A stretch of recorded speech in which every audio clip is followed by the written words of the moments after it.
बड़े लोगों का क्रोध, बड़े लोगों का गुस्सा, बड़े लोगों का ये दुर्व्यवहार, ये क्रोध नहीं है, ये वरदान है। जिसके जीवन में ये नहीं आया उसने अपना जीवन व्यर्थ गवा दिया। क्रोधापि देवेन वरेण तुल्यम, वही बात यहां परीक्षित कह रहे हैं। बोले गुरुमुख ये मत कहो 7 दिन में मरने का श्राप मुझे लगा है, मुझे तो आशीर्वाद मिला है।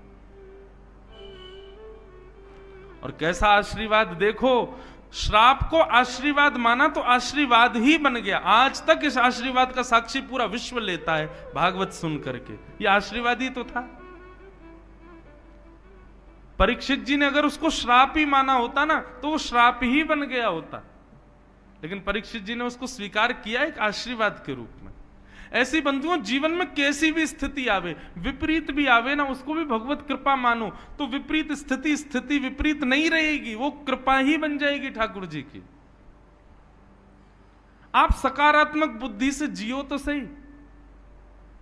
हमारे साथ ऐसा हो गया, हमारे परिवार में ऐसा हो गया, मत बोलो ये सब। आप उसको गलत मानोगे तो वो गलत है, लेकिन आप सोचो कि चलो ये गलत हुआ, कोई बात नहीं, ठाकुर जी की कोई और इच्छा होगी, शायद कुछ मंगल करना होगा।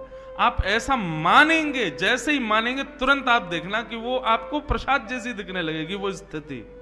ये मैंने अनुभव किया अपने जीवन में। आप लोग मुझसे भी बड़े हो उम्र में, कई लोग, मेरा तो इतना अनुभव नहीं, पर इतने दिनों में भी जो अनुभव हुआ उसको मैं साझा करूं तो ऐसा ही है कि आप विपरीत स्थिति को भी ऐसा मान लो कि ये ठाकुर जी की इच्छा है, शायद ये मेरा निर्माण इसी से होगा, तो हो ही जाएगा। लेकिन आप उसको गलत नकारात्मक रूप से लोगे कि ये क्या कर दिया भगवान ने, सब गलत कर दिया, ये तो गलत ही हो जाएगा वो।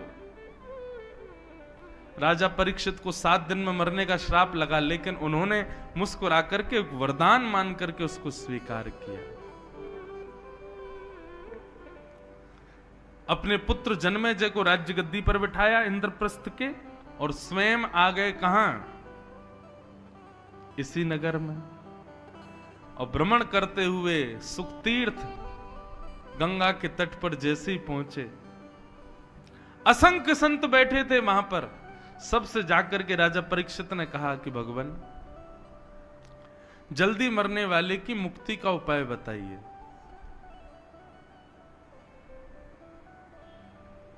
सबने अलग अलग भाव बताए, लेकिन तभी वहां पर श्री सुखदेव जी का आगमन हुआ। हाथ जोड़ करके सब लोग वंदन करो। तत्रा भवद भगवान व्यास पुत्रो यदिच्छया कामट मानो नपेक्ष अलक्षलिंगो निजलाभ तुष्टो व्रतस्य वालै अवधूत भेष। बोलो सुखदेव जी महाराज की। अच्छा, यहां पर परीक्षित जी ने सुखतीर्थ में आकर के एक आसन लगाया और कहा जल्दी मरने वाले की मुक्ति का उपाय क्या है, इसका उत्तर जो भी दे इस आसन पर बैठ के दे। मेरे जीवन के 7 दिन बचे, मैं क्या करूं। तो किसी ऋषि की इतनी हिम्मत नहीं हो रही थी कि उस आसन पर बैठ जाएं। बोले कहीं हमने 7 दिन में मुक्ति नहीं दिलाई तो। लेकिन महाराज सुखदेव जी का कैसा स्वरूप, सीधे चलते हुए आए, आसन पे ही आके बैठे सीधे। मानो उनको इतना विश्वास था कि अब तो परीक्षित तुम हमारे हाथ में हो, हम ही पार करेंगे तुमको। ऐसा गुरु बंधुओं जीवन में सबको प्राप्त हो। सुखदेव जी आकर के विराजमान हो गए। परीक्षित जी ने चरणों में प्रणाम किया और चरणों में प्रणाम करते हुए कहा भगवान आप जैसे संतों का तो घर बैठ के स्मरण कर लें तो पवित्र हो जाते हैं, परंतु प्रत्यक्ष दर्शन मिल जाए तो कहना ही क्या है। नाथ, मैं आपके चरणों में प्रणाम करते हुए कहता हूं मेरे जीवन के केवल 7 दिन बचे हैं, मुक्ति का उपाय बताइए।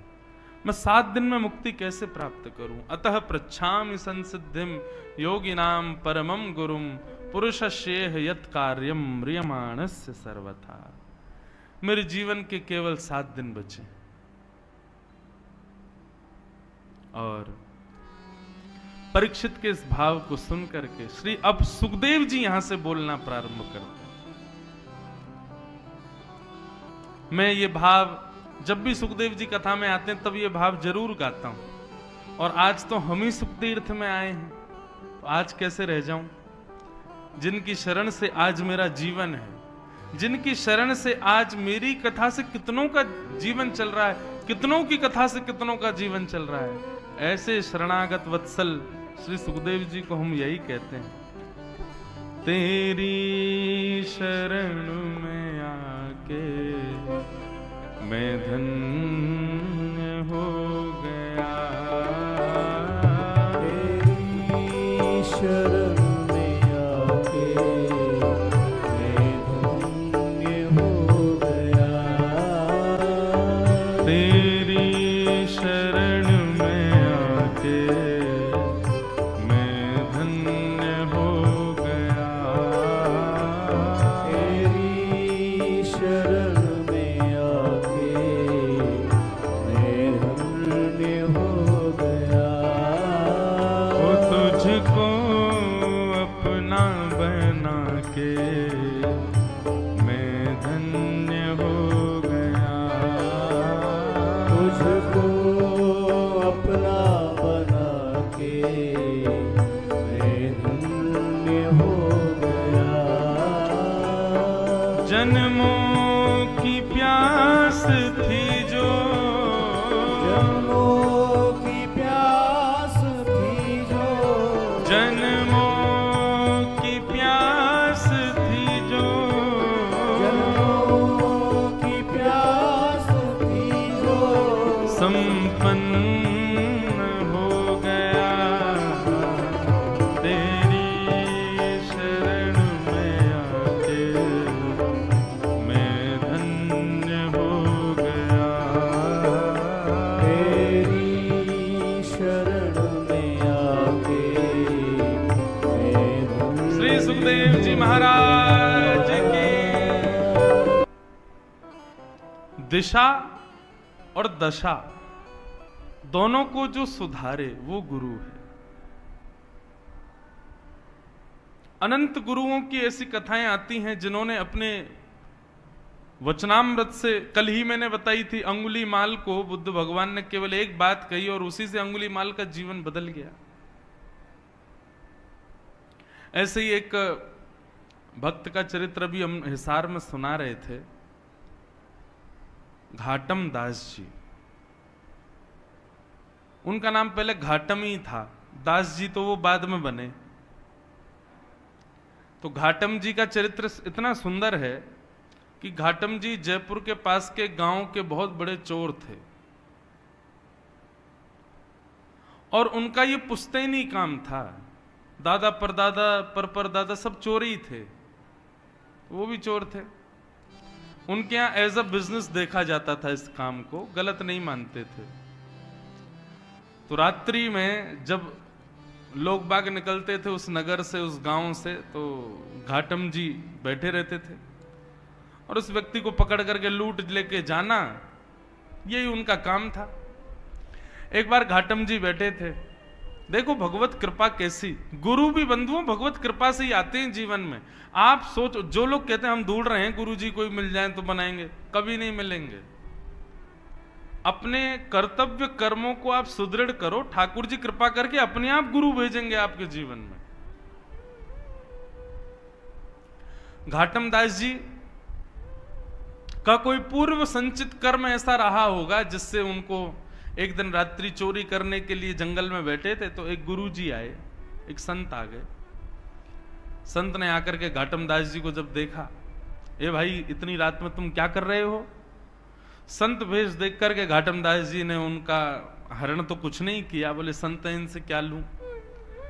बोले महाराज जी आपसे क्या छुपाऊं, चोर हूं मैं, चोरी करता हूं।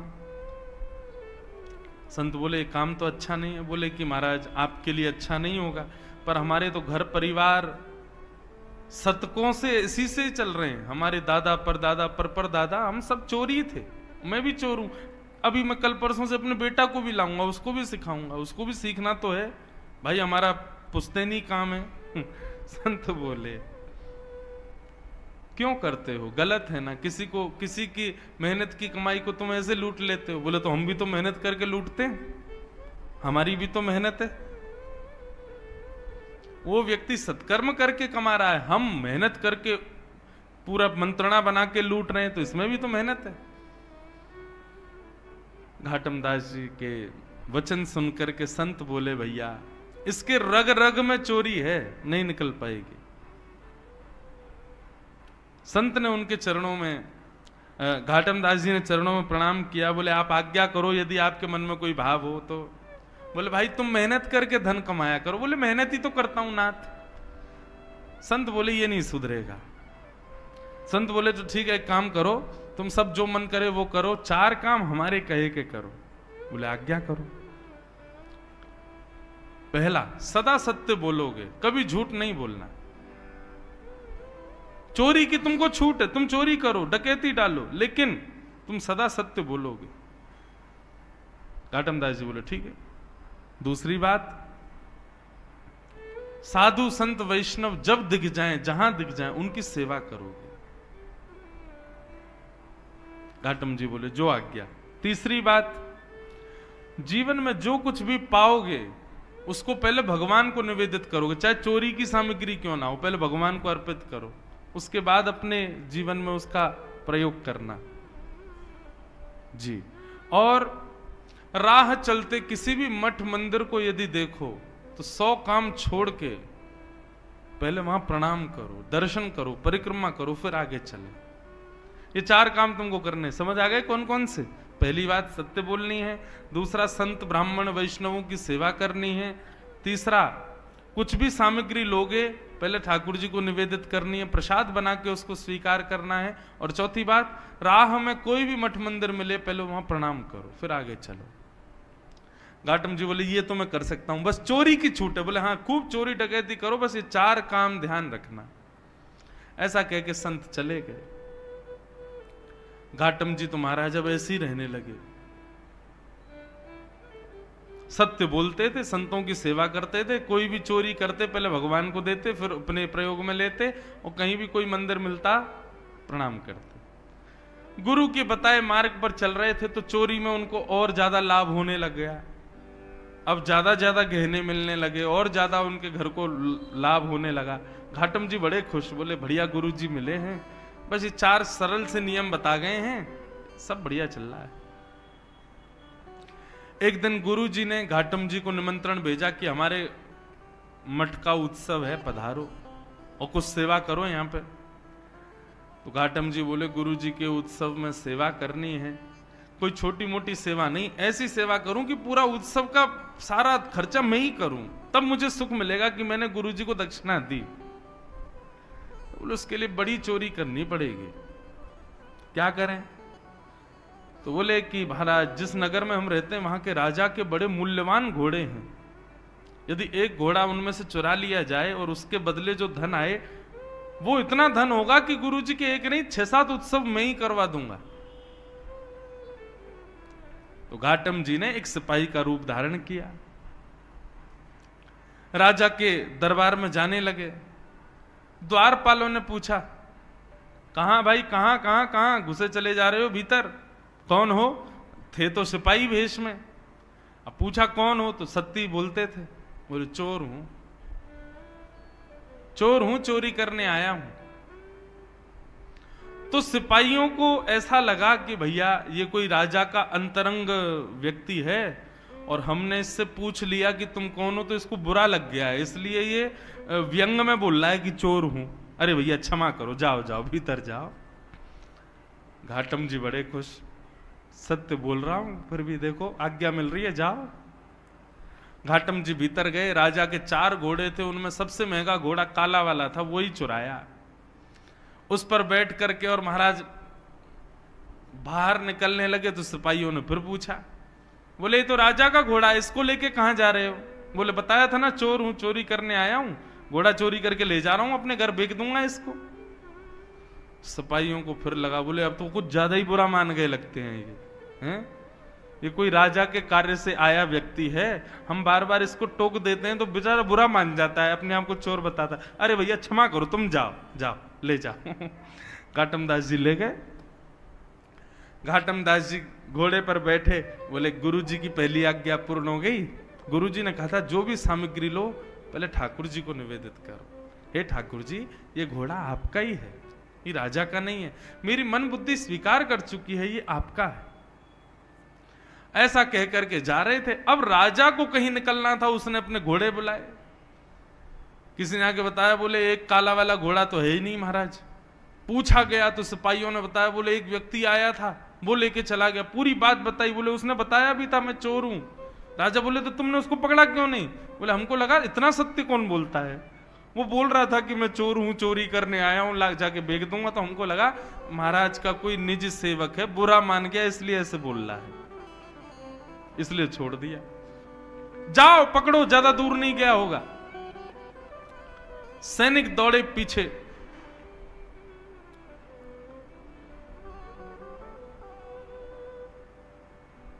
सैनिक पीछे दौड़े।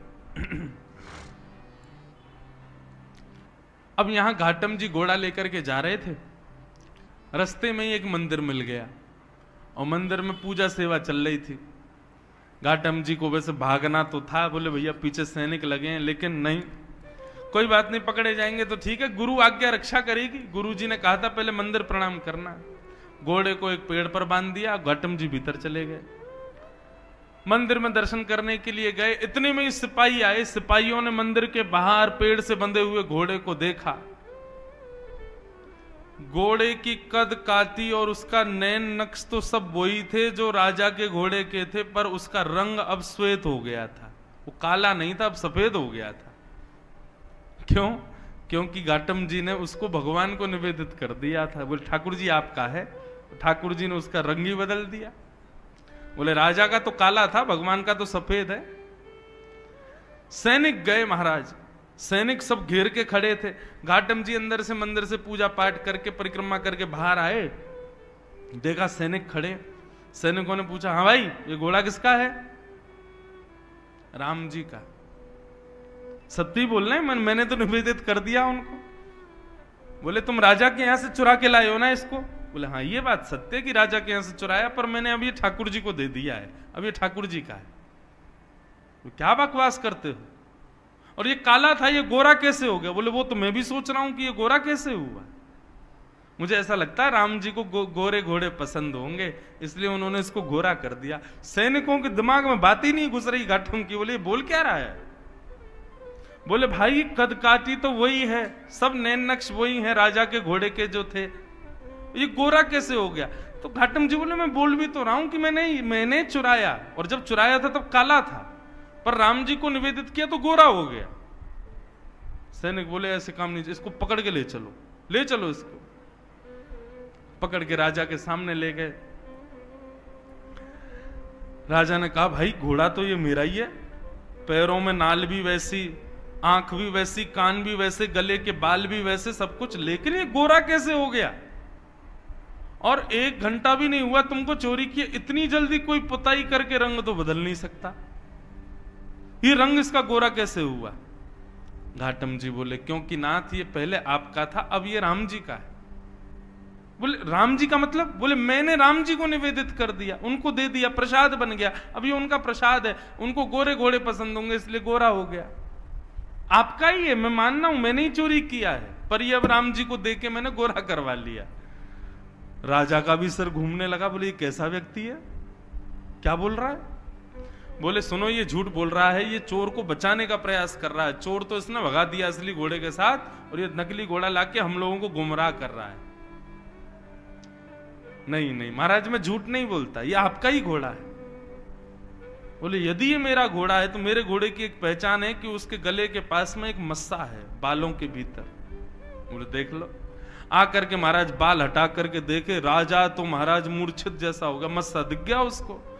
बोले असंभव, ये गोरा कैसे हो गया? बोले मैं बता रहा हूं ना, ये राम जी को निवेदित कर दिया मैंने। राजा चरणों में गिर गए, भैया तू क्या बला है, तू ये बता पहले, सत्य भी बोल रहा है, चोरी भी कर रहा है, सबको बता भी रहा है मैं चोर हूं, सब कुछ कर रहा है, और अब तो ये है क्या? बोले मैं अपने गुरु की आज्ञा का पालन कर रहा हूं, मैं चोरी करता हूं, चोर हूं, पर मैं सत्य बोलता हूं।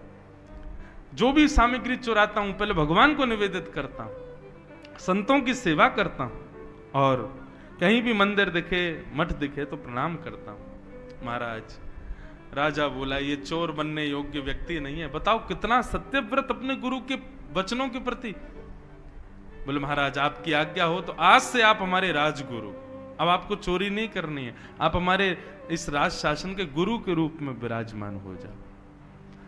घाटम जी ने जब ये शब्द सुना तो नेत्रों से अविरल अश्रुधार गिरने लगे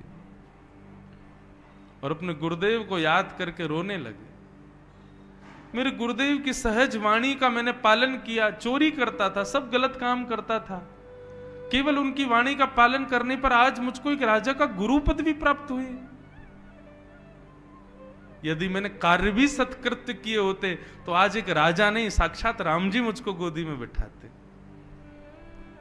मैं आज के बाद चोरी नहीं करूंगा। और उस दिन से घाटम जी का नाम बदल गया और उन्होंने अपना नाम रखा घाटम दास। और केवल साधारण सी गुरु आज्ञा से एक चोर, जिसके पुश्तैनी चोर हैं सब, ऐसे घाटम जी परम भक्त वैष्णव हो गए। पर घाटम दास जी पद लिखते थे, उनका एक पद बड़ा सुंदर है। घाटम दास जी क्या गाते? जे नर रसना नाम उचारे, जे नर रसना